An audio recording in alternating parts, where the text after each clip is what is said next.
হচ্ছে আমরা একটা কলিযুগের আহেবে জাহিলিয়ার যে যোগ আমরা শুনেছি বই পড়ে আর দাদা দাদির কাছে গল্প করে যে জিনিসটা আমরা শুনেছিলাম, আজকে সেই আধুনিক সভ্যতার সময়ে আমরা আজকে কলিযুগের একটা নিদর্শন সামাজিক প্রতিচ্ছবি আমরা দেখতে পাচ্ছি।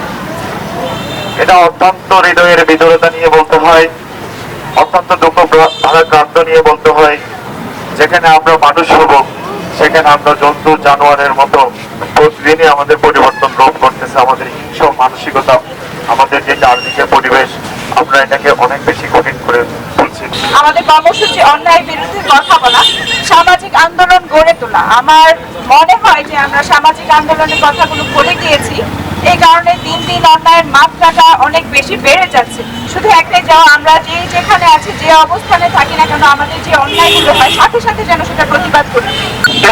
অনেকগুলো ঘটনা আমরা অনেকদিন থেকে দেখে আসছি। অনেকগুলো ছোট ছোট বাচ্চা ধর্ষণ হচ্ছে। এই বিষয়গুলো আমাদের আইন আছে, আমাদের আইনের সঠিক প্রয়োগ না থাকার কারণে আজকে এই ঘটনাগুলো প্রতিনিয়ত হতে পারছে। আমরা যে আইন আমাদের আছে সেই আইনের সঠিক ব্যবহার চাই, এবং আর কোনো যেন শিশু, আর কোনো যেন সন্তান, আর কোনো যেন আমাদের ছোট ছোট ভাই বোন, আর কোনো যেন ছোট ছোট বোন এরকম পরিস্থিতি না পড়ে